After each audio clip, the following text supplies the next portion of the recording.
Hey guys, welcome to another episode of Amber Unfiltered. Today I wanted to give you my review of Die My Love featuring Jennifer Lawrence and Robert Pattinson. But before I do that, don't forget to like, comment, and subscribe. Also, if you want to cash at me at Amber Unfiltered Show, that'd be greatly appreciated. So this is definitely going to have spoilers. So if you're planning on watching it at any point, pause this, come back, or if you're not, just go ahead and watch the whole review. Fair warning, this is probably going to be a long video. I think this movie ran about an hour and like 57 minutes or something like that. So almost 2 hours.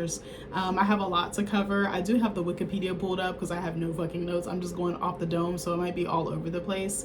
I was really excited to see this movie. As I said in another video, I had read about it, like the casting and everything, I feel like last year or so.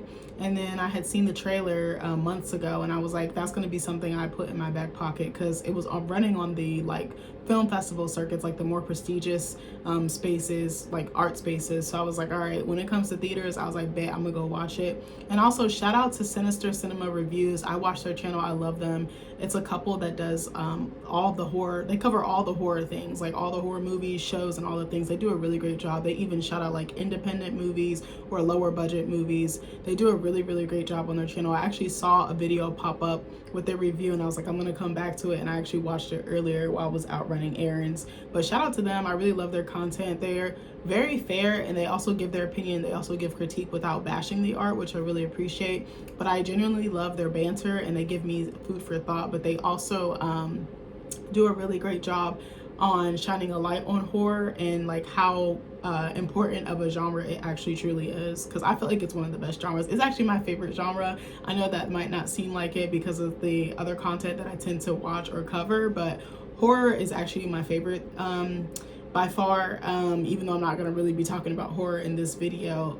Sidebar, usually like on Tuesdays, because I have Mondays and Tuesdays off of work, I will force myself to sit down and watch a movie, and I'll turn my phone off. And lately I've just been doing body horror. Like I've been watching a lot of body horror, and there's a movie I want to touch on that has to do with it, because that movie fucked me up, especially the end. It was like peak body horror, and if you're into that sort of thing and you don't mind the grotesque, that movie is definitely for you. It's called Men.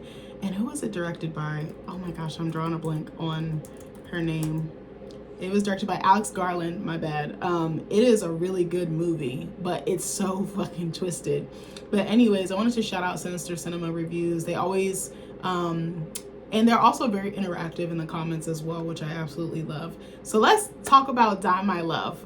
Like I said, I was really excited to see this movie, and I kind of decided on a whim last night. I was just literally sitting in bed, and I was like, bro, I don't want to spend all day in the house on my day off. I already did that yesterday. And I was like, what can I do to get myself out of the house? And I was like, go to the movies. I was like trying to think what would make me happy, or what would like give me a sense of calm, or kind of like help me escape a little bit, or become maybe not distracted, but yeah, escape. And I was like going to the movies, and for some reason I didn't know, because I really haven't seen commercials anymore. I was like, also, if you hear a little noise, it's my little space heater, because I got back from where I'm, running around and doing my errands and going to the movies, and the house was fucking freezing. So if you hear a little in the background, I'm sorry, I got my little heater under the desk because it's freezing. I literally have a blanket on too, and bro, I had my blanket at the movies. I was not fucking around. I was like, bitch, I'm not trying to be cold. But I was like, what would make me happy? And I was like, oh, going to the movies. I was like, going to the movies always sets me straight. And I was like, I have not gone to the movies by myself in a long time.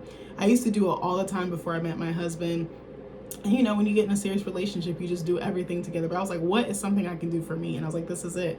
So I looked, and I was like, what movies are out? I didn't really think anything was out. And I was like, oh shit. I was like, Die My Love is out. I was like, why did I not know this? I feel like maybe I saw something about it being in theaters, or maybe I didn't, but I was like, it escaped me. But I was so happy. I was like, oh yeah, that's what I'm gonna go see. And I was like, it was right in my price point, because I had a little budget going for myself, and I was like, all right, cool, I can afford this, and it gets me out of the house, and it gets me a change of scenery. So I was like, bet.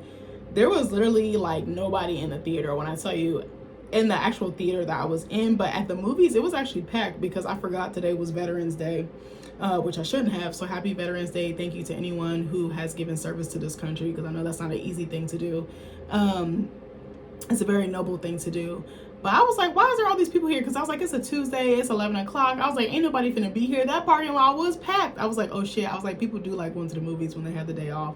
And I was like, okay. But in the actual theater that I was in, and it was one of the recline seat theaters with the IMAX, there was maybe like 3 people, maybe like 4 or 5. There was 2 when I walked in, and then there was like a couple, or it was like 2 or 3 people that came in and were sitting next to me. And I was like, God damn it, because when I bought the tickets, it showed nobody was sitting next to me. And I was like, all right, bet. I was like, I'm gonna have the whole row to myself. I had the whole row to myself. I had my feet kicked up, and bruh, this couple comes in. I'm like, God damn it. I was like, why y'all gotta sit over here? I'm like, y'all can't go somewhere else. And I had already like made myself comfortable because I was like, I could probably get up because I was like, there's probably no one else coming. But it was fine. I had my fucking Disney Cinderella blanket, bitch. I was not playing. I had snuck a LaCroix in my I had like a Barnes and Noble tote my mom gave me. Also, me and Nick, we stopped at this it was like a Swiss chocolate store in the mall, and I had some truffles I snuck in. I was like, I'm not paying fucking $10 for candy. Like, you got me fucked up. It was $13 for a medium popcorn. I was like, y'all have me fucked up. I mean, I'm gonna buy it, but y'all have me fucked up. And shout out to the girl behind the counter, because she told me she liked my afro, and I was like, girl, you pretty too. Like,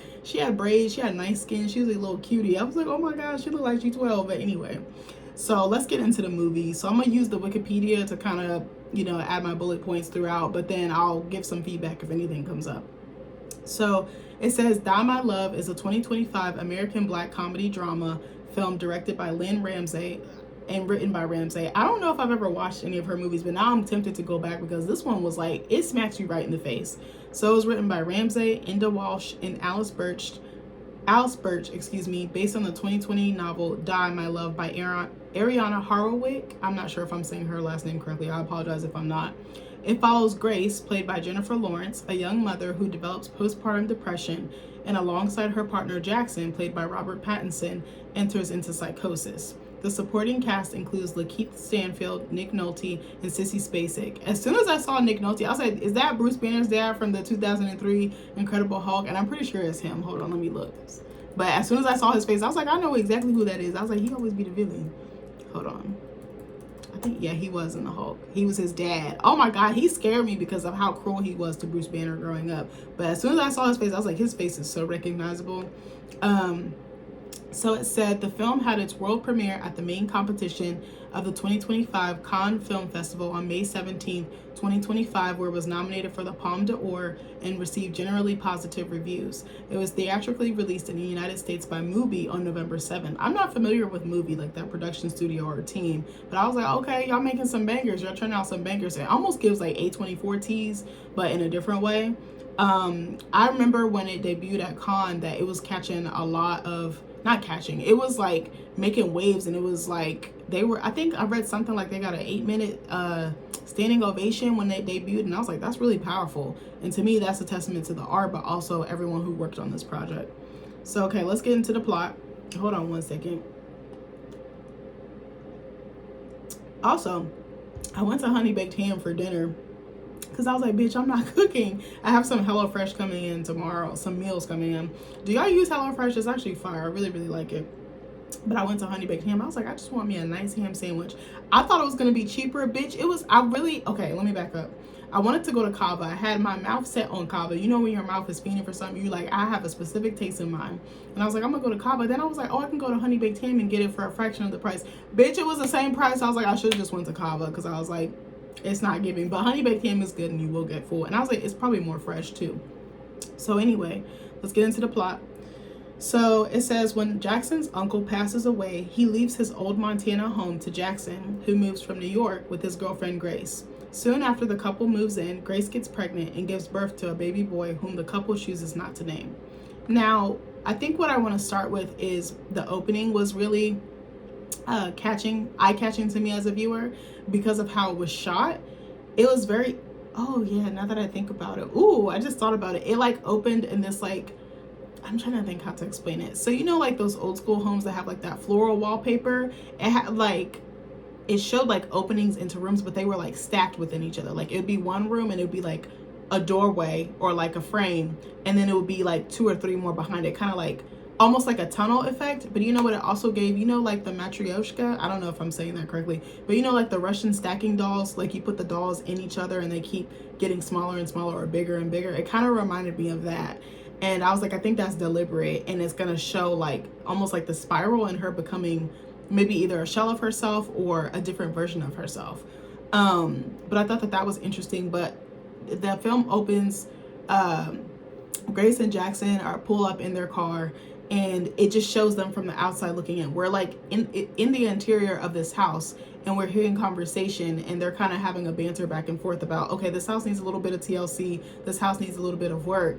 And I believe that Grace is already pregnant, but they're very sexual and intimate with each other. That's something I noticed. Like, their chemistry was more physical to me. I don't know if there was like super duper like an emotional connection, or a deep emotional connection, but I was like, they were like on each other, and they were doing very weird things, like prowling and like prancing like a big cat in the jungle. Like, it was very interesting, just the way that they kiss and stuff. It wasn't like normal kissing or normal touching or petting or foreplay. It was very like animalistic and very like primal. That was the vibe I was getting. So then they're kind of exploring different parts of the house, and I kind of got the feeling that Grace didn't really want to be in that house, but she was trying to compromise, and she was trying to do what was best for her family and trying to keep the peace, is kind of the vibe I was getting. So then Jackson goes upstairs, and he's like, oh shit, we have a problem. And she's like, what? And he's like, it's a little bit of a rat problem. I'm like, baby, don't you know I would have turned the other way and ran like a track star, bitch? I would have been like Forrest Gump out this motherfucker. Like, and so she's like, well, we should get a cat. And it's like kind of a joke, but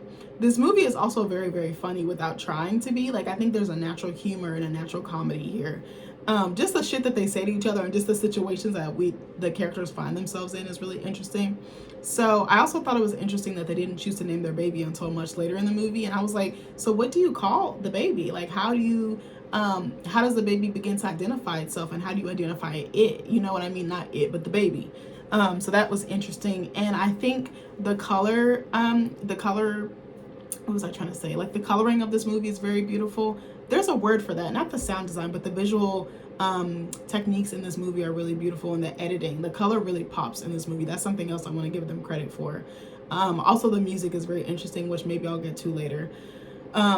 If I don't, I'm gonna say this now. The music was very well placed, and there was times where like very youthful or sappy tracks would play when there's like times of tension or crisis. I thought that was a really brilliant move on the editing or the music team's part, or just anybody who worked on the production, and had something to do with like the sound design as well. So it says, while initially happy and playful in the rural abode, Grace and Jackson begin to have problems not long after the baby's birth.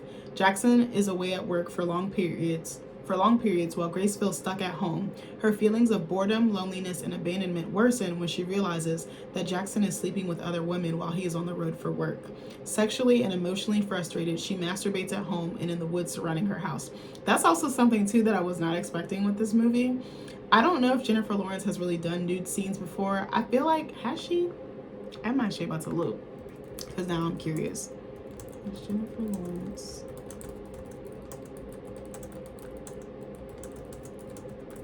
I'm about to look. I feel like she maybe has.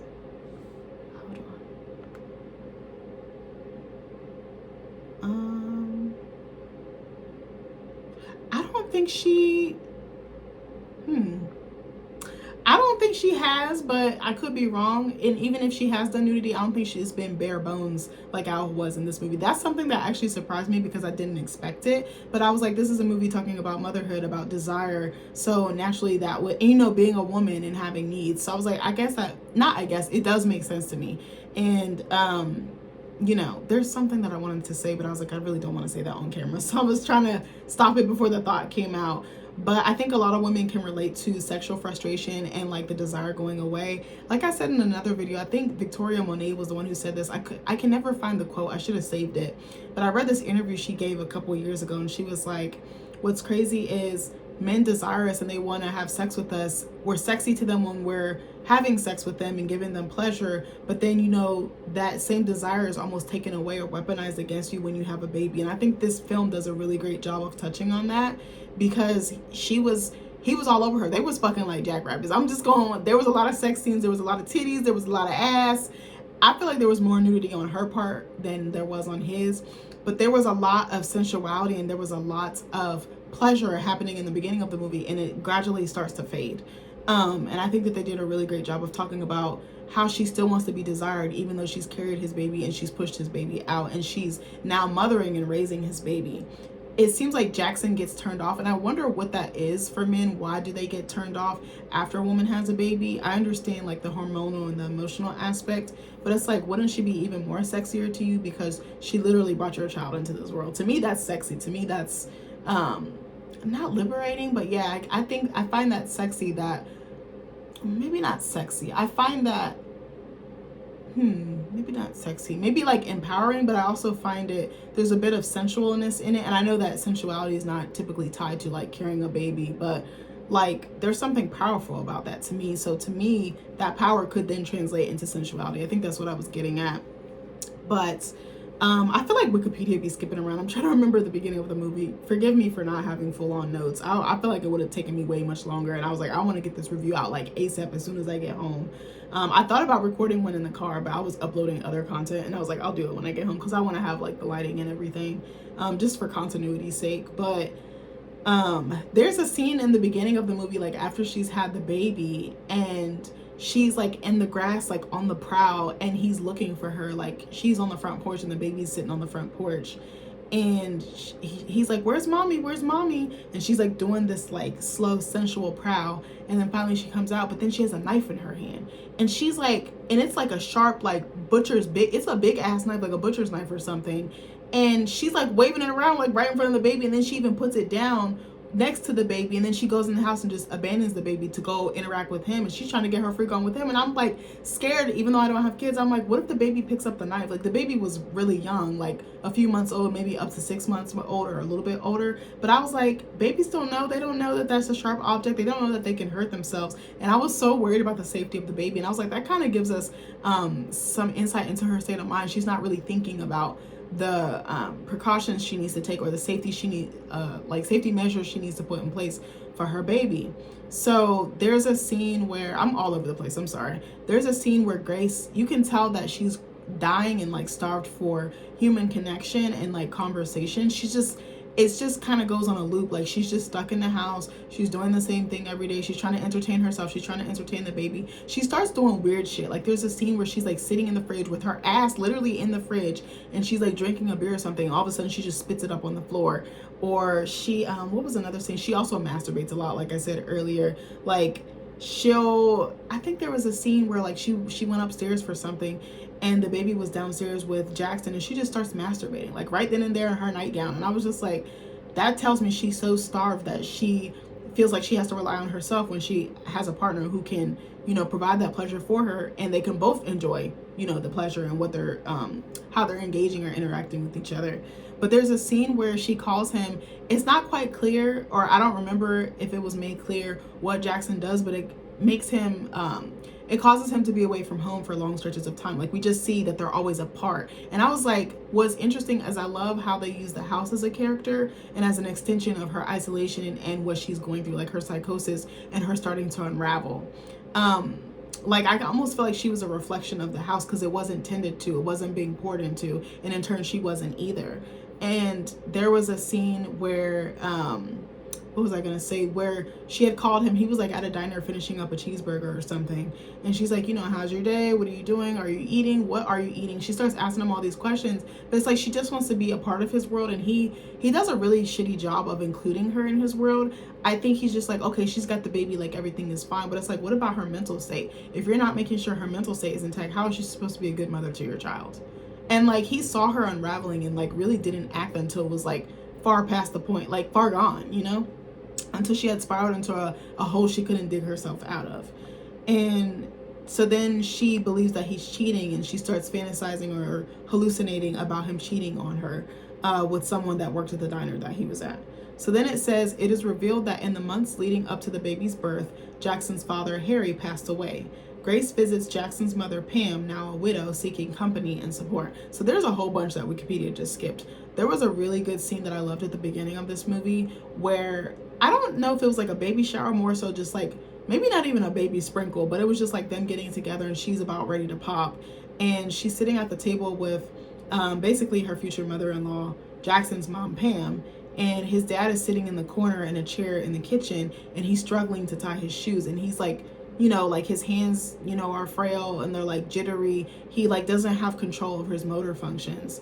And she what was I gonna say, Grace gets up and starts to help him, because she kind of is tuning out the conversation at the table, because the ladies are kind of like, well, what sex is the baby? They're like asking her all these questions, and it's like they're focused on the baby more than they are her. It's like they're already almost dictating how she should mother or how she should parent. And I think that's something that a lot of generations, even though they don't mean to, that they do. Like, I am already apprehensive, because I was like, in another video I did when I was talking about Black midwives and doulas, I was like, I know the way that I want to bring my baby in this world is probably going to be looked down upon, and I know I'm going to probably have some feedback, for lack of a better word. And I was like, I have to brace myself for that. And I was like, I'm not sure how much I'll share with people, because I was like, that's very personal and sacred, and I don't want their feedback or their projections to impact my decisions and impact how I want to bring life into this world.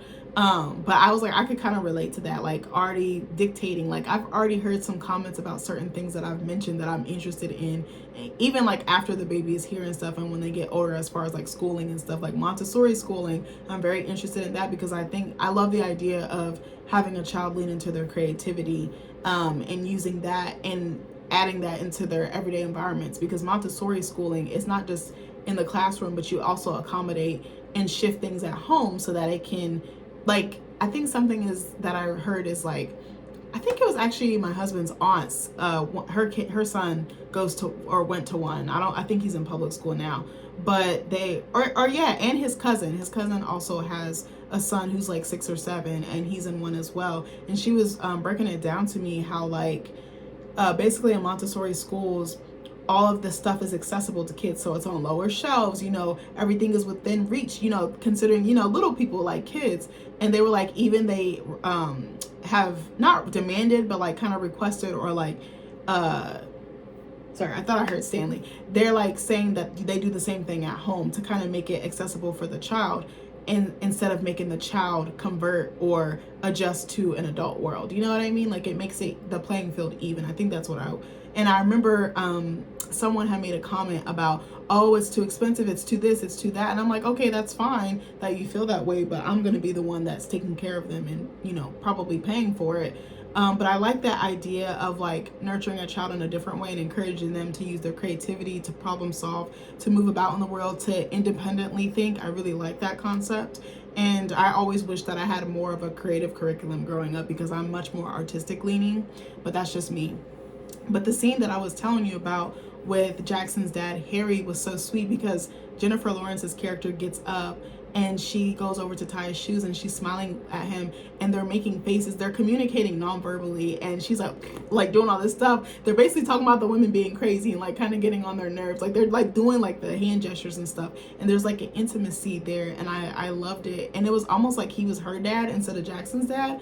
I feel like Grace had more of a connection with him than she did his mom, but I also feel like she had a deeper connection with him than Jackson actually did. Like, there was a tenderness, I think, that I really liked. That scene actually really stood out to me. And there's a scene later where it's when she's still pregnant. I think it's later that day, or sometime like some days or weeks later, where Grace hears a noise, and she's still, hella pregnant. And she's like, Jackson, wake up. And she hears some rumbling about downstairs. And it's actually his dad, and he has like a knife or something to his throat, because I think he was about to take his life.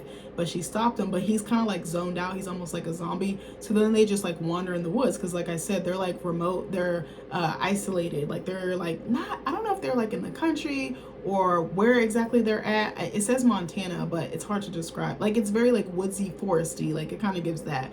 And they don't like really have any close neighbors nearby. Like, and another thing I noticed, Grace walks everywhere.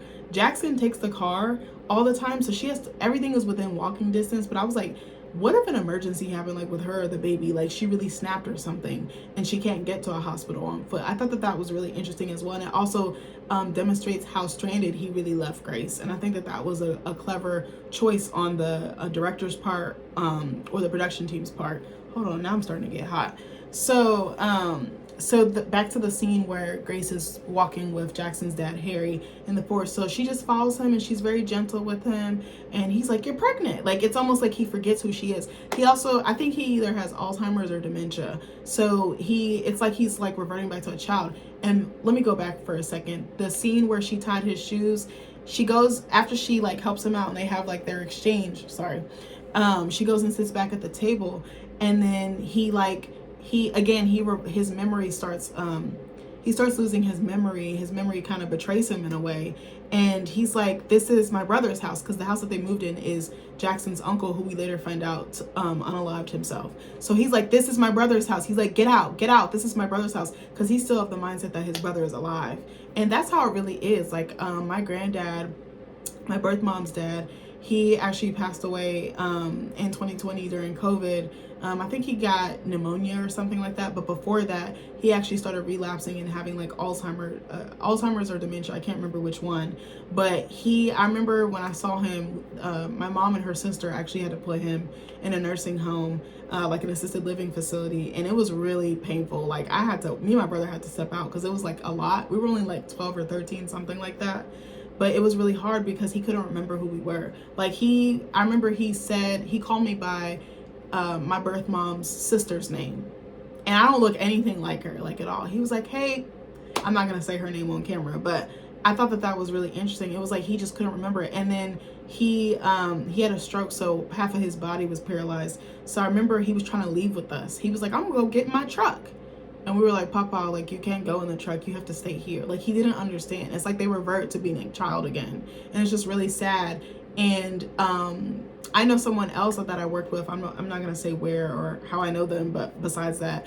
But I remember she was telling me that her mom, she had to put her in a memory care facility. And she was like, she had to start lying to her mom about stuff because she would get so angry. It's the anger because you're losing yourself. You're losing bits and pieces of yourself. And then it makes a whole sum of you, you know? So then he like has an episode and he's like throwing glass or something. I forgot what happened. He like starts throwing stuff. He gets really irate and he gets really worked up. And it's just like, well, he can't help it. He doesn't know any better. His memory is failing him at this point.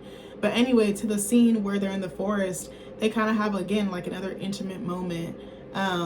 And then they're just, you know, she's just very gentle with him. And I absolutely love that. So I do think she has a maternal instinct. It just comes out in different ways with different people in different situations. So then his dad passes away. And so Grace goes to visit Jackson's mom, Pam, who's played by Sissy Spacek, who we all know and love. She's like America's grandma, okay? I don't even want to say grandma. She's like America's mom, okay? So she wants company and support. It's like both Grace and Pam are both isolated and they're both lonely. And what's interesting is that Jackson is still alive, but he's so far removed from Grace. And it's like, you know, like a rope, and it starts tethering and it starts ripping. And it's like she's trying to hold on for dear life, but he's already let go. So then Grace leaves the baby in like the living room or something, and she's looking around at different pictures, and she goes upstairs, and fucking Pam pulled out a shotgun on her because Grace just walked in the house uninvited and didn't announce herself. So she's got a shotgun. She's like, I got the glizzy. And I'm like, God damn, she had like a double barrel shotgun or something crazy like that. Like that thing was loaded, locked and loaded. Do you hear me? And so she's like, well, don't fucking blow my brains out. Like, she's like, I brought the baby. And, you know, because Pam has been wanting to connect with Grace, but she's been pushing her away. And something else I noticed is that Grace didn't have family of her own. She was really relying on Jackson's family. And Jackson became her family as well as their baby. So then Pam and Grace talk over iced tea, and Pam tries to make conversation. She tries to like lightly like ease into it or tread lightly, but it doesn't really work. She's like, you know, we all have kind of lost ourselves and lost our minds when we've brought life into this world. And she's like, you know, I've done it, you know, other women in my family have done it, trying to basically tell her it's okay to not be okay. And if you're hurting, or if you need help, or if you're drowning, let me know. But Grace is not trying to hear all that shit. She's like, fuck the bullshit. So, you know, and then she talks about navigating her grief, and she tries to, you know, make a comment about Grace's like up and downs and like her postpartum and everything. And Grace is like, all right, time to wrap this up. Like, she just leaves. And also in the midst of this, we see Lakeith Stanfield. I don't remember what his character's name was, unfortunately. I wanted more from that character arc, and I wanted more from that storyline, but maybe that's just me because I'm greedy. But so in the midst of this, like her starting to unravel, she starts seeing this, or starts hearing this guy on a motorcycle. He's like revving it up, and he's doing donuts around her house. Every time she's outside with the baby, you know, he comes about, and just random times when she's like stressed or overwhelmed. And then we later see that she has sexual encounters with him. But something that was really interesting to me was that I was like, I don't think he was real. I think he was a figment of her imagination, because she would try to make passes at Jackson when he was home from work, and he would dismiss her, or he would, oh, not right now, or oh, I'm tired, I'm sleepy. She would try, and he would just turn her down. So I think she manifested this other guy, and she's also a writer as well. But I think, you know, her creativity allowed her to fantasize something that wasn't really there. But as a viewer, we think it's real until we get to the end of the movie and we start realizing we don't know what some stuff is actually happening or not, like if it's actually happening or not. So I think he was a figment of her imagination, but I think he represented her desire, the lust that she was feeling, the libido that wasn't being matched by her partner. I really love what they did with that character, but I wanted more. Sorry, I don't know why I keep thinking the dog is in here. I just keep hearing little noises. I think it's my heater. So, all right, let's get into it some more.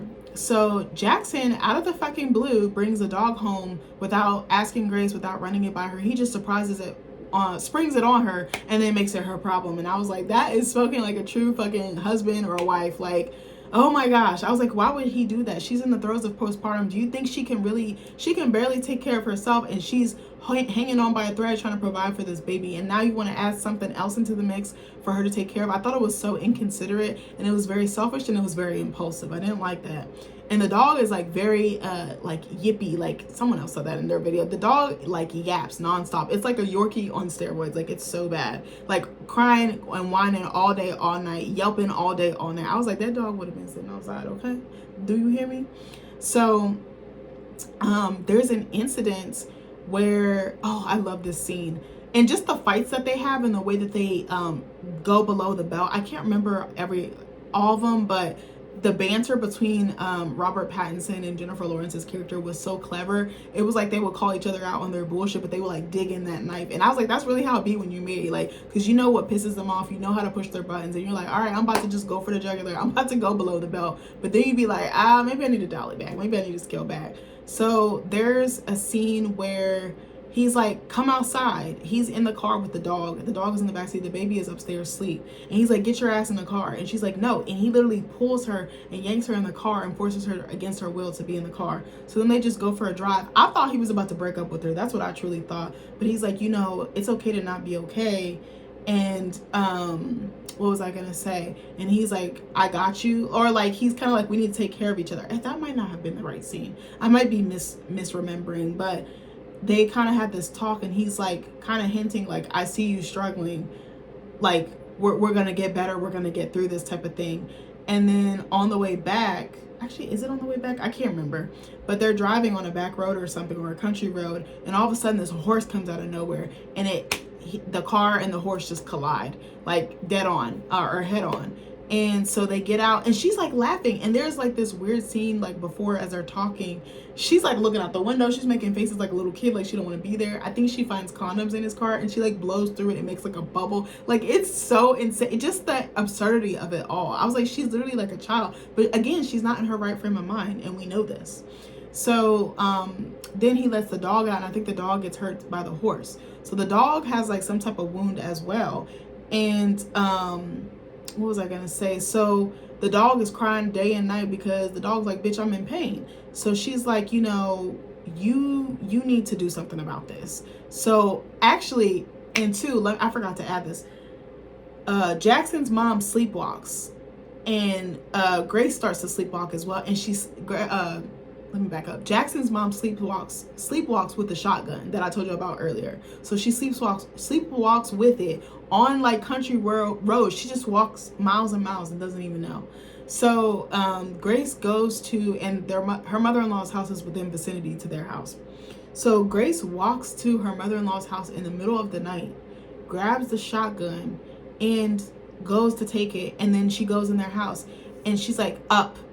To Jackson, who's fucking asleep. She's like, up. And he's like, huh? She's like, something you love is suffering. Put it out of its misery. She want this man to shoot the dog. I said, I know you motherfucking lying. Some of the other reviewers I watched, I think it's Fish and Jelly reviews as well as Sinister Cinema reviews, were like, as soon as they saw the dog, they knew that the dog was going to die. So fair warning, the dog does die. She does shoot it. And so Jackson's like, I'm not fucking shooting the dog. So he's like, I'll take it to the vet. We'll get this sorted out in the morning. So Grace grabs the dog, grabs the gun. She goes out into the woods where she was with her father-in-law earlier in the movie, and she shoots the dog. I was like, God damn. Sorry, my boobage. You know, you ever be wearing a bra and your titty just be itching? I'm sorry. Like, I probably shouldn't have said that on camera, but I said what I said. And there's a couple of different scenes that really stood out to me. Like, there was one where, oh my God, this scene broke my heart so bad, because I was like, ooh, I was like, I hope I don't reach this point when I have a baby. But what was he doing? I try to remember what the fuck he was doing. I think if I remember correctly, Jackson was at like outside on the porch or something, or right outside the house. Where was the baby? Was the baby outside or was the baby inside? The baby might have been inside, like on a little play, like little mat or something. I can't remember. Forgive me for not remembering everything. She literally, I think something happens and she gets riled up. She gets upset. She gets stressed. And it's just been a buildup. Like, it's just been boiling. The tension has been boiling on low heat. And then it just starts escalating beyond control. So, what was I going to say? So she goes in the house. She stands still. She turns around. She stands still. And she's just stiff. And it's quiet. I was like, bitch, something must happen. I didn't expect that to happen. The people next to me, we were like, at the same time. This movie is so fucking wild. I cannot stress that. This movie is wild. Like, capital ass W, capital ass I, capital ass L, capital ass D, bitch. Okay, do you hear me? So she stops, and all of a sudden she turns around and she just runs and she crashes into the glass. She just throws herself. She's got gashes everywhere, glass everywhere. I mean, it was insane. She's got like an open wound on her forehead. I also love the styling of her character so much. Like, she's got like the feathered bangs, and it's kind of like messy but still kept up, like kempt, you know. I know upkept or unkempt is a word, but like kempt, I just made that up. But I love the styling. She starts out wearing like these really bold, like pretty put together outfits and on wardrobe, and then it kind of starts unraveling in her wardrobe and her hair starts getting more frantic, more messy. Like, it's showing her state, and I think that they did a really great job. I really love the styling of her character. There's another scene where I forgot what happened, but her mother-in-law was in the house. I think it was after the glass incident that I just told you. She went to the hospital, and Jackson goes to visit her, and she's like, I'm sorry, like, I don't know what's wrong with me. And she's like calling him, like, he's laying on her. She's like stroking his head, stroking his hair. They go back home. The mother-in-law is there sitting outside with the baby, and Jackson brings over some snacks and stuff. So then I forget, something else happens. I can't remember everything. Something else happens. She goes upstairs. Again, she's upset. She's stressed, but she's not able to vocalize it, and she's not able to get in front of it and stop herself before the train actually wrecks. You know what I mean? And that's really hard to do when you're in that state. So she locks herself in the bathroom. She takes her hand and just swipes everything on the fucking floor. All the shampoos, all the hair products, all the beauty products, whatever, toothpaste, whatever, it's all on the floor. She starts picking up the shampoos and stuff, starts squeezing out the bottles on the floor. She literally, there's like old school, like floral wallpaper. She starts scratching like a fucking cat, just scratching the whole bathroom. It's not a big bathroom either. She starts ripping everything. She starts throwing shit. I mean, just insane. Like, but I think it's a reflection of how she feels. That's how she feels on the inside. She can't get it out.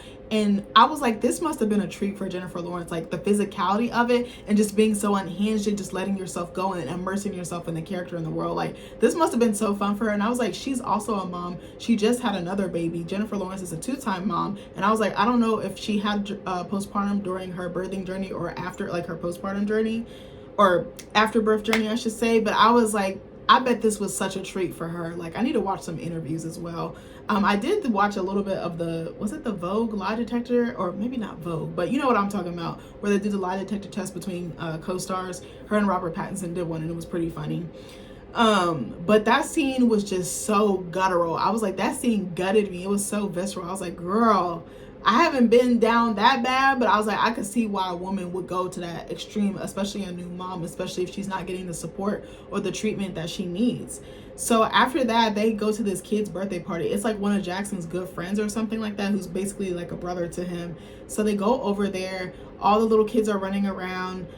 She's got cupcakes or something. She's holding the baby. And as soon as she comes in, this is something that I was like, I need to be more mindful about this. But as soon as she walks in, one of the friends, I think it might have been like the girlfriend or the wife of the guy that they were over there to see, or maybe just a mutual friend or something. She's like, oh, the baby's so cute. What's his, not what's his name. She picks him up and she just takes him. And it's almost like, I wonder if society, and even me, I'm guilty of doing this. I wonder if we objectify the parents, or we like put the baby on a pedestal, but then we forget to humanize and ask the parents if they're doing okay. Like as soon as we see the baby, we just go for the baby. It's like a magnet, but it's like, damn, what about the parents? And I was like, damn, I need to do a better job about, you know, not doing that and like humanizing them and checking in with them before I just immediately go to the baby. I know it's excitement, but it's like, we still need to, like, without the parents, the baby wouldn't exist. You know what I mean? So, so then, I'm trying to think. They're like, what happened to your fingers? Because her fingers are bloody. They're like picked and scabbed and raw. She's got band-aids that are like worn down on each finger. And she's like, oh, nothing. She like lies. And then someone else asked her about it. And she's like, you should see the wall. Because remember, she was scratching on the wall. It was just the comedic timing in this movie is fucking sheer genius. I'm like, whoever wrote that, like, give them a fucking raise, bitch. So she's at the party and she just sees that her baby's being passed around like a hot potato. And I was like, bitch, you better than me, because I would have said something. Maybe not. Maybe with family, you give them a little bit more grace, a little bit more wiggle room. And then Jackson is over there talking to his friends, and she's just watching him, and she's kind of like, it's like a bubble, and she's on the outside looking in. So all of a sudden, she's at the party, bitch. She takes off her fucking dress and walks in her bra and underwear straight into the pool and starts swimming with the kids.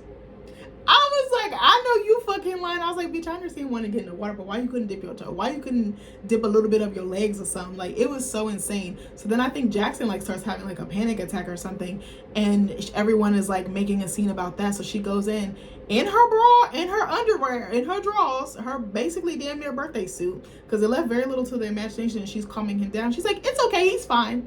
So then they get back in the car and he's like, bitch, you embarrassed me.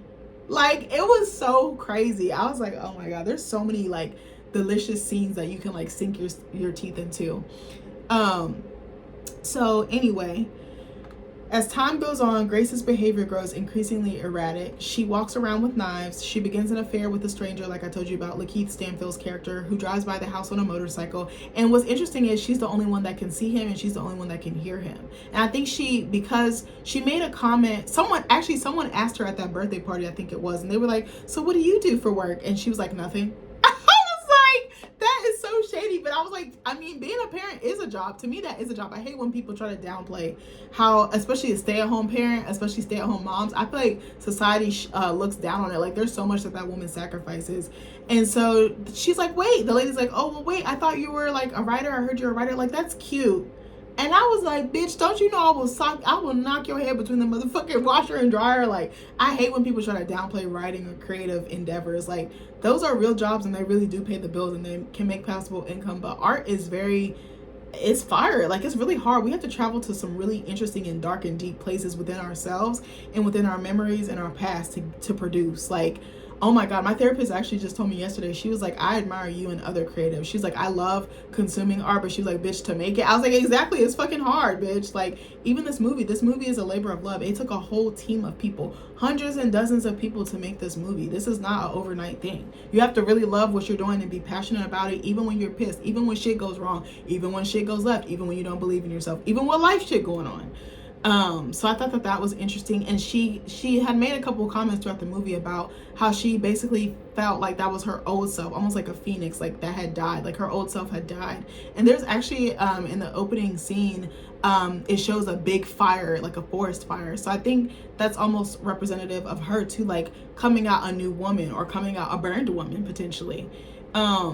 But yeah, she basically is like, I'm not an author anymore. I'm not good enough anymore. I have to be a mom. I can't be creative. And I've heard women say this a lot. I actually met a woman at work, and I think I said this in another video. She was like, I had a baby 3 years ago, and it's taken me 3 years to feel like I can finally circle back to my creativity. And I'm like, oh my god, I hope that's not me. Like, shout out to her. Like, I feel bad for her, and I was like, I understand. Like, you like, it's almost like a butterfly, or like a butterfly, or like a creature that moltens. You know what I mean? Like, you're not the same before and after, you know what I mean? But I was like, damn, I hope it don't take me 3 years to create. But I'm like, if it does, it does. Like, but I was like, hopefully I'm still able to tap into my creativity. But I understand there's hormones, there's physical changes that happens to a woman, like your brain shrinks and different things like that. And mom brain is definitely real. So I was like, how do you create when you've changed so much? Like, you know what I mean? So what was I gonna say? In the midst of all of the turmoil that is happening at home, Grace and Jackson fight continuously, leading Grace to spin out and react more and more intensely. So then, despite their constant fighting, Jackson asked Grace to marry him one afternoon when the two are playing in the grass as they used to. And this is where the trailer came from. Remember the trailer? They're like in the grass or like crawling towards each other. They're being very sensual, very intimate, very choreographed. That's them. So he's like, you want to marry me? And she's like, yeah, fuck yeah, I'll do it today. So then we see them at their wedding. They're more so at the reception. She's wearing like this strapless blue dress, and I thought it was interesting that they weren't wearing the traditional wedding gear. She's got like this powder blue strapless like beaded dress on. It was really pretty. And then he's kind of got on like a country, what's that thing called? Is it a bolero tie? And he kind of has like a denim type of shirt on, like kind of gives like cowboy, like rancher type vibes. So everything is going well. They're dancing on the dance floor. And then, you know, Grace gets shit-faced, but she also starts reverting back to that old behavior, you know, spiraling. You know, she's trying to do the stuff that she does at home, like the crawling on the floor. She's literally doing this at her reception in front of dozens of people. She's drinking. She's asking him to kiss her. She's asking for affection, and he just like will not give it. Also, Lakeith Stanfield's character, there was 2 interesting scenes I want to touch on real quick. So the first one was, actually there's 3. So there's one scene where she runs off in the middle of the night to, I think it's like a silo or a barn or something, and she confronts him. She has a knife in her hand, and she's like, what do you want? The fuck do you want? And she tells Lakeith Stanfield's character to cut his lip, and he fucking does it. I was like, bitch, is this a horror movie? Because it kind of had like this tension, this dread. I was like, oh my god. I was like, I don't know what this bitch finna do next. Then there's another scene where she runs away, and he's at this like gorgeous like updated like modern cabin or whatever, this like lakefront home. Not lakefront, but it kind of gave lakefront without the lake.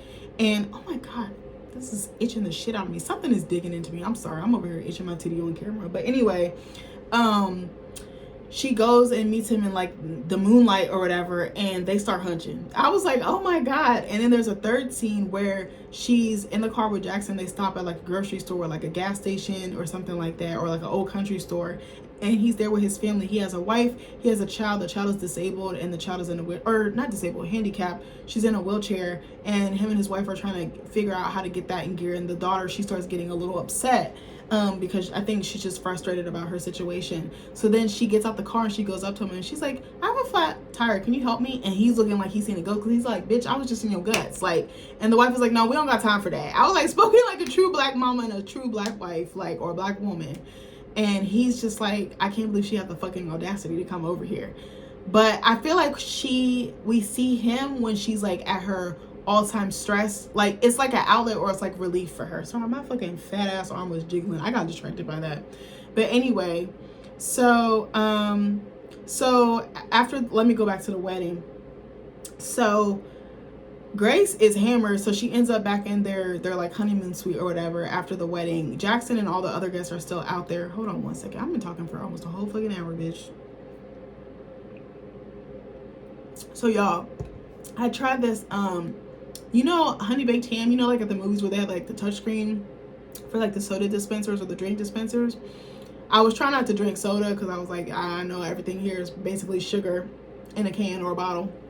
So I found Minute Maid has this like sparkling lemonade, but it has 0 sugar. It's probably artificially sweetened, so it's probably technically not 0 sugar, but it's actually pretty good, and it still tastes like genuine lemonade. So I was like, all right, that's kind of fire. But if you get a chance, try it. That's what I'm drinking right now. So Grace is back in the room. She calls down to the front desk and she's like, hey, I have a bottle of champagne in here. There's like some nice little amenities. They got like champagne, like balloons and stuff. And she's like, ooh, this romantic. So she's like, I need some ice so I can get my freak on with my man. And she's already shit-faced, mind you.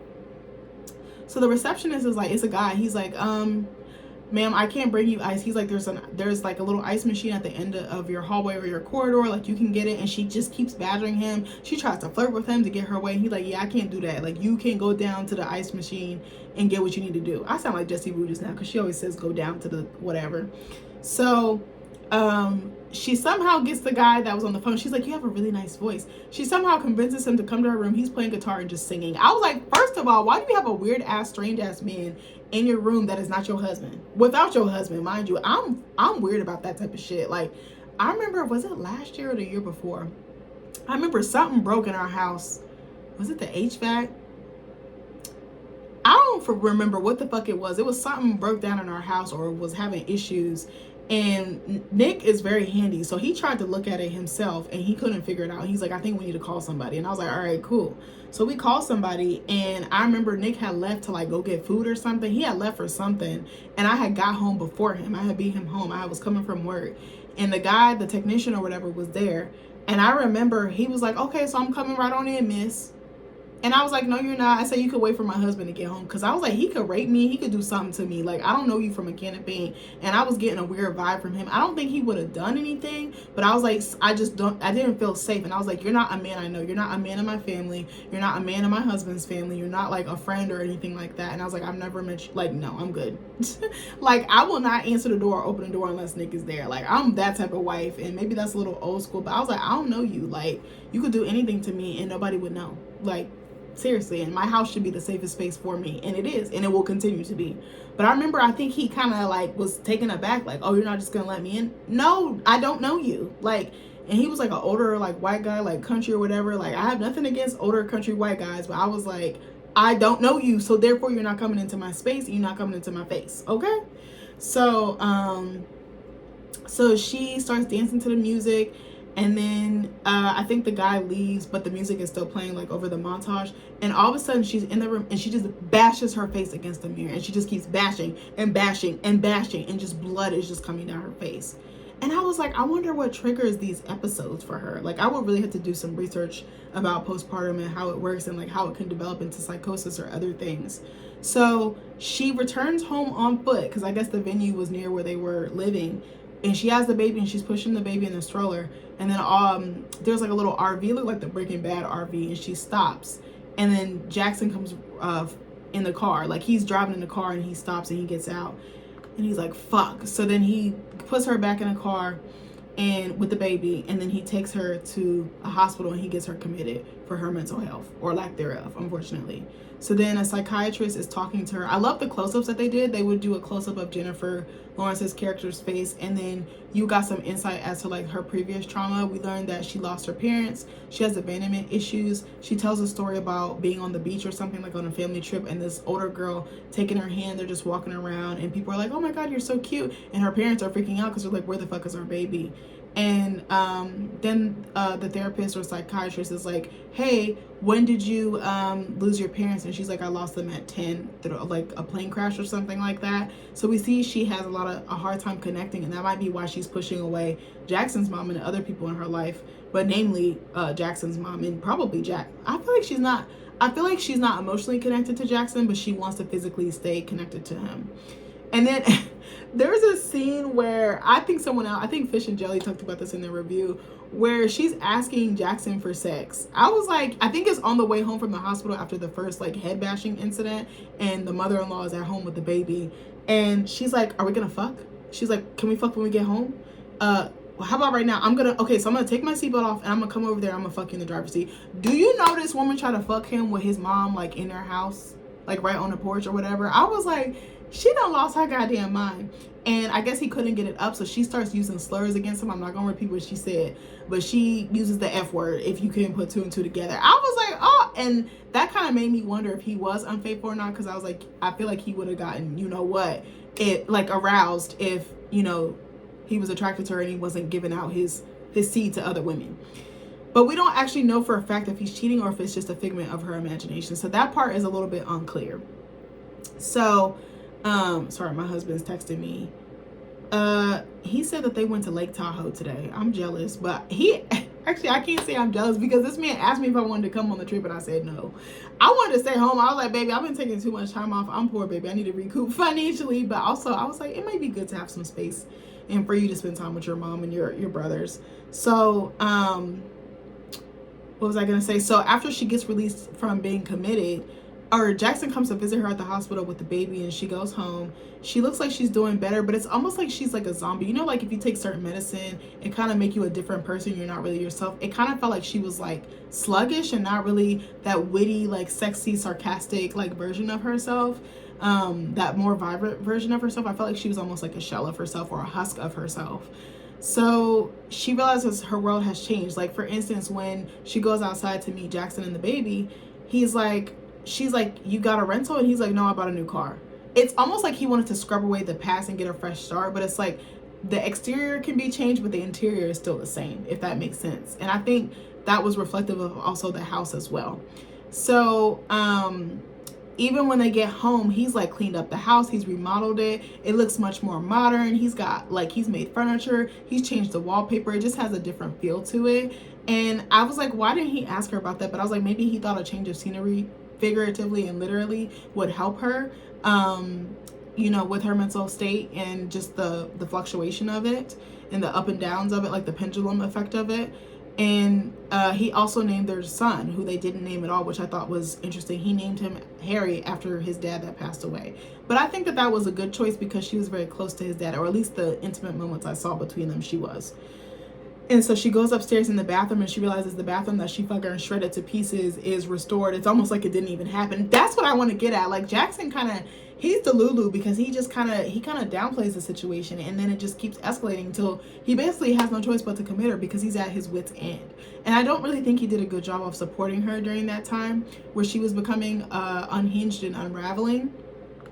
So the family hosts a welcome back party, basically like, hey girl, we know you're a little cuckoo for Cocoa Puffs, but hey, you want some cake? You want a beer? You want some appetizers, some hors d'oeuvres? I was like, bitch, I would be mad. I'd be like, get the fuck up out of my house. Like, you gotta go, friend. So everyone's like, you look so great, you look so healthy, you look so wow. Like, it's the gaslighting for me, and it's the downplaying her for me. I was like, So this causes her to snap because each person that she interacts with keeps making mention of it. And it's like, that's making it worse. And it's like, you don't think she already feels bad? You don't already think she's in the shitter and she's probably hard on herself, judging herself, beating herself up? Like, you're just making it worse. Now she's gonna snap. She gonna snap like a rubber band, bitch.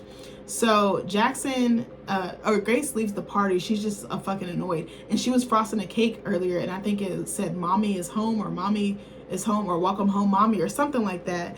And I thought that that was really interesting. I think she was being sarcastic, like, bitch, I know why we're having this party. I don't condone it, but here I am. So Jackson takes her on a drive, and she's like, you know, I don't want to go back to the party. But I think she also is like, I don't want to go back to that bullshit of people gaslighting me and making light of the struggles that I'm going through. And just how her life was before, because she really wasn't fulfilled. She was isolated. She didn't have her creativity. She didn't have any family. She didn't have any friends. She had her mother-in-law, but she didn't feel that connection with her. And I think a part of her, maybe not ashamed, but maybe she didn't feel vulnerable enough or safe enough to share with her what she was going through.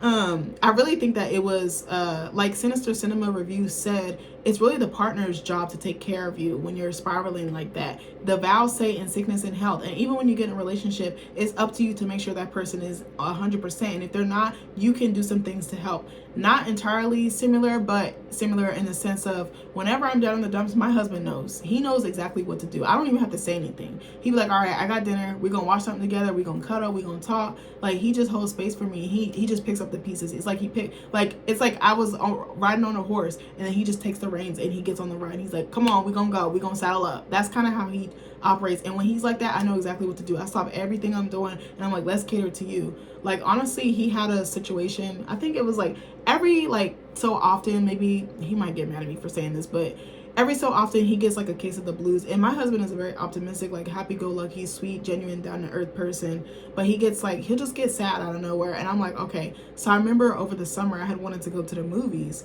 and I was getting ready to leave the house, and I went to go say bye to him, and he just looked so down, so just slumped. Like, I couldn't explain it, like just so blue, so sad, so low. And I was like, all right, I'm not going to the movies anymore. I was like, come on, we're gonna get in the car, we're gonna get something to eat, we're gonna go for a walk. Like, let's just start doing stuff. Let's get you out of this funk. Let's get you a change of scenery. I think I even made us s'mores. He started the fire, and then I got all the stuff for s'mores. I wanted to cheer him up, like, you know what I mean? It's just like that give and take, but also realizing when the slack needs to be picked up, you know what I mean? And I feel like Jackson did a horrible fucking job of that. Like, he was not in tune with her, and I think that there was a disconnect. And I was was like, how long have they been together? I think Sinister Cinema said this, or Fish Jelly Reviews said this, and it's like it almost gave the appearance of they weren't together super long, or it was like, oops, we got pregnant, now what? Like, you know, and you don't really know who someone is until the shit really does hit the fan, you know? That's actually what one of the doulas told me last week. I was like, how do you know if a doula is the right fit for you? And they were like, you're really not gonna know until shit goes south. Like, and that's really relationships. That's any relationship, whether it's romantic, whether it's siblings, whether it's parents, friends, whoever. So, you know, so when they finally stop, they get out of the car, they sit, and they're just kind of soaking up each other's company. And she's like, she reaches over to him, she kisses him, and she's like, enough. And she walks into the forest. And then he's just smoking a cigarette, just kind of thinking, just kind of pondering and musing. And Grace actually had a journal that she was writing in when she was in the psych ward. And so she sets fire to it. And she lets the journal burn, and she takes off her clothes. And she's just walking around buck-ass naked in the forest. And he's like, oh shit, something is wrong. And he runs into the forest, and he sees her walk into the fire. I was like, bitch. So it kind of was a callback to the opening credit scene. I was just like, or the opening scene. I was like, God damn. This movie was so wild. I didn't know where it was going. I felt like as soon as I got out of the theater, I was like, what the fuck did I just watch? I'm seeing a consensus of a lot of people are like, I don't know if I liked it, but I enjoyed it. And I'm kind of on the same fence because I'm like, I enjoyed what I watched, but I don't know how I feel about it. It's just such a quirky film. It's very artistic. There's a lot of clever choices made that I do think pay off. I think that the wardrobe was excellent. I think that the score was excellent. I think that the soundtrack was really well placed. I think that the use of setting was awesome as well. I think that the tension and just like the beats, like just the stakes just kept getting higher and higher and higher until it just bubbled to the fucking surface and it just spilled over and it frothed over. I think that the acting was phenomenal. I think that the directing was very good, but it was just such a trippy movie. I can't express that enough. Like, it was just one of the most insane things I've seen in a really long time. And I went to look up reviews online. Like, I watched a couple. I watched Fish Jelly reviews and Sinister Cinema's reviews. I plan to watch some more, but I also try to poke around on Reddit to see what the consensus was. Either people really, really like it or people really, really hate it. And I even looked on Google just at standard reviews, and people hate it because I think it's not what they were expecting. Because these are two really big stars, Jennifer Lawrence and Robert Pattinson, and they've been in our lives and we've been watching them for a very long time. I think there was a certain expectation, and it deviated from the norm and expectation. But that's what I liked about it. I think it's a really unique film. If I had to rate it, I would say a B-. I'm actually really curious about what else this director has done. I think there's a movie, We Need to Talk About Kevin, that Lynn Ramsay did, and I think I want to go back and watch it. I've always wanted to watch it, but it looks like a very trippy movie, like I said. I'm proud of the director for taking the choices or taking the creative risk that she did, but I know that she had a team behind her as well. I think that the script was really excellent, but I just didn't know how to feel about it because I was like, I don't know what's real. I don't know. Like, towards the end of the movie, like the third act, you start wondering what's reality and those lines start to blur between reality and fiction. I think that's what it was really confusing.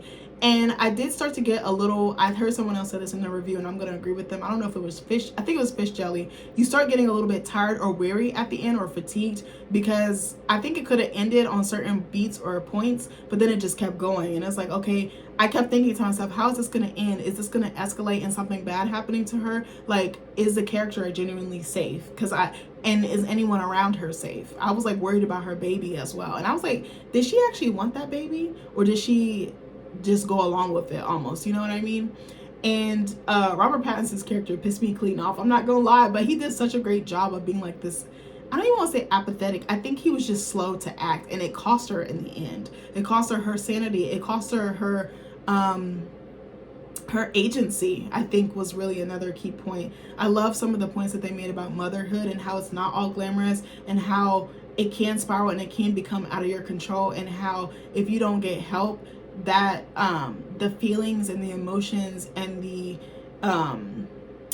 heaviness and the weight that you're carrying is going to eat you alive. I think that she did a really great job of that. I'm trying to think what else. I can't really think of anything else. I mean, the ending was not what I was expecting, but I think that there was a point. I think that there is a lot of symbolism here. I feel like this is the type of movie you would have to watch a couple more times to really get different meanings and get different takes. It was very different from anything I've watched. I think this is the most bizarre movie I've watched all year. It's very unusual, but the unusual works. I don't mind weird as long as it's cool and it works out. Not even cool. I like it if it has meaning and if it has some artistic value or like something that I can interpret, I think is what I wanted to get at. But I'm glad I got out of the house. I'm glad I gave this a watch. It was probably, I hope that Jennifer Lawrence gets some type of awards or recognition for this, because I think she did a really great job. And I think there was a lot of emotional turmoil. There was a lot of push and pull, and there was a lot of tension, but there was also a lot of, she was very funny. She was very witty, but then she could go from that to just completely feral, and I loved how she would go back and forth. It was very dizzying. It was very chaotic as a viewer to watch, and I was like, I don't even know where this woman stands. Like, I don't even know what's gonna happen to her, and I don't know what she wants. Like, what she wanted was not entirely clear. Like, okay, I don't want to say not entirely clear. She just, I think she wanted a connection. I think she wanted intimacy, and I think she wanted to be herself again, but that self was so gone. It was burnt up in the flames, you know, like it literally, she's not the same anymore. She might not ever be the same. And I was like, so how do you help someone who's in this type of situation? Like, you know what I mean? Actually, I might look that up so I can end the video on that. I'm about to look it up right now so I can wrap this up. I know I've been talking your ear off. I looked up, how do you help someone with postpartum depression? To help someone with postpartum depression, be a good listener, offer practical support with daily tasks and baby care, and encourage them to seek professional help like therapy or medication. Create a supportive environment by helping them get rest, eat well, and limit overwhelming visitors while also making time for themselves in the relationship. Now, I do feel like her mother-in-law was trying to be that support for her, but she denied it. So it's like, how do you help someone if they don't even want the support or they push it away? That's another thing we need to talk about as a society. It says, listen without judgment, be a supportive listener and let them express their feelings without criticism. Offer practical help, take over daily chores like cleaning, cooking, and running errands. Help with the baby by holding them so the parent can sleep, shower, or have a break.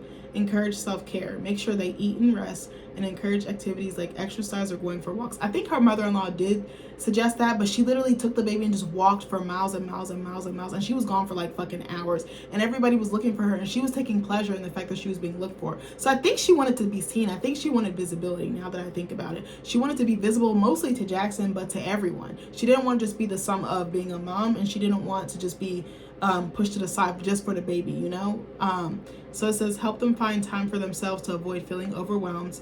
Limit visitors, manage the number of visitors to avoid overwhelming the new parent. That's something I actually want to do when I become a mom, because actually last summer when my sister-in-law was pregnant with her second baby, my nephew, I was like, that's a lot. They actually didn't let anybody really come visit the baby except the grandparents, and then it was like in layers. They then did like a couple weeks later, then they welcomed the siblings over, then they welcomed friends over.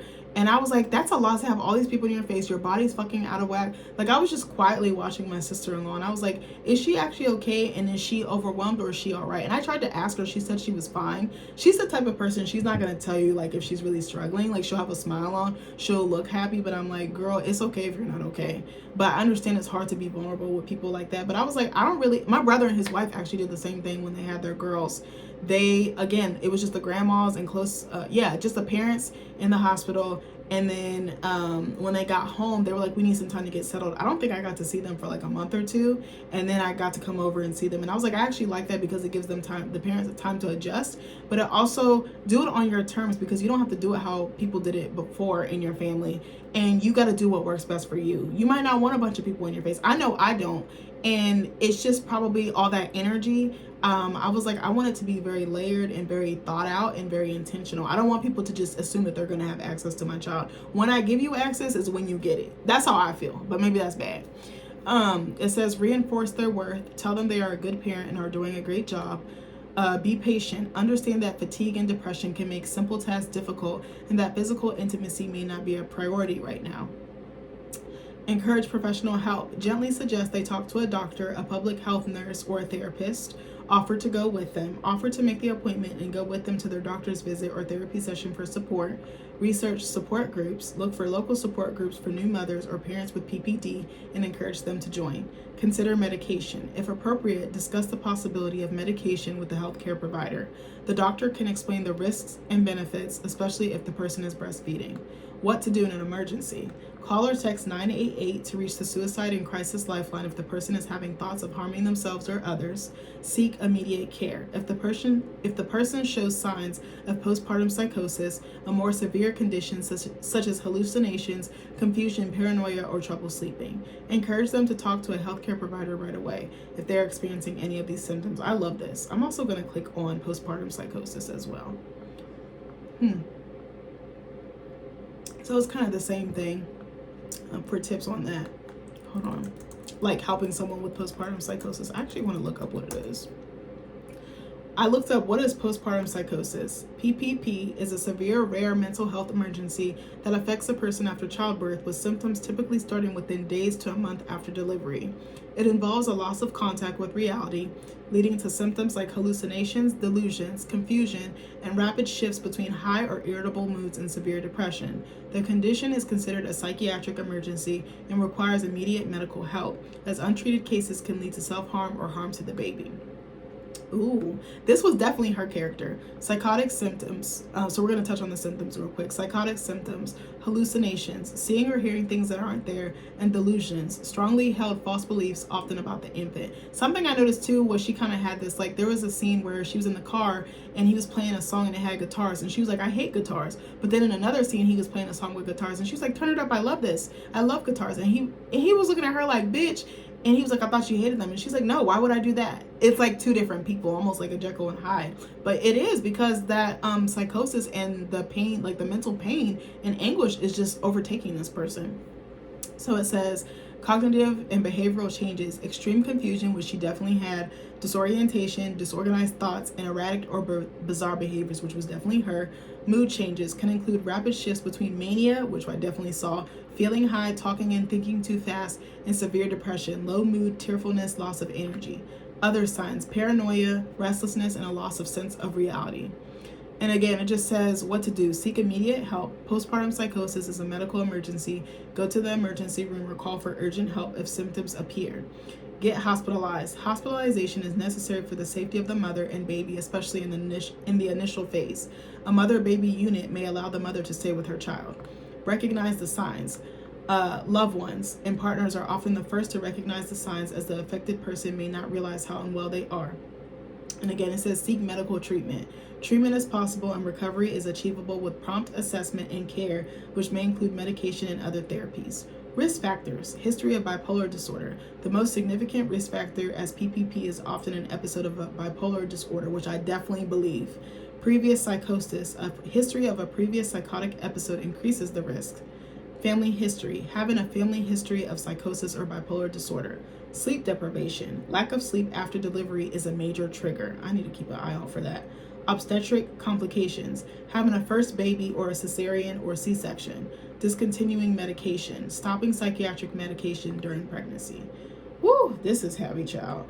But something else I wanted to say is that it reminded me of Mother, but in a different, unhinged way. It's like Mother's multiverse version of that film. Like, if you haven't seen Mother, go check that movie out. That movie is peak body horror, but it really does touch on like psychosis and access and motherhood and like desire and idolization and worship. That movie is so good with Javier Bardem. Jennifer Lawrence played the fuck out of that character too. But this is like the other side of that coin, I feel like, with Mother. But anyways, I think you guys should give it a watch. It's very intriguing. Go into it with an open mind. I only saw the trailer like a couple of times, maybe like once or twice, but I definitely didn't do any research. I was like, I'm just gonna go into it with an open mind. I hadn't seen the trailer in months. I was like, I'm not gonna look anything up. I'm not gonna watch any reviews. I'm just gonna enjoy the film. And I think if you do that and don't go into it with so much expectation, that actually is better for you as a viewer, as a spectator, as a moviegoer. But anyways, I hope you guys like this review. Hopefully I wasn't talking too much. Even if I was, I hope y'all still blow me up in the comments. Let me know, do you want to see this movie? What other movies are coming out that you want to see? I still stand by the allegations that the only thing I want to see for the rest of this year is Avatar 3 Fire and Ash, period. I said what I said. But anyways, I love you guys and I'll see you in the next video. Bye.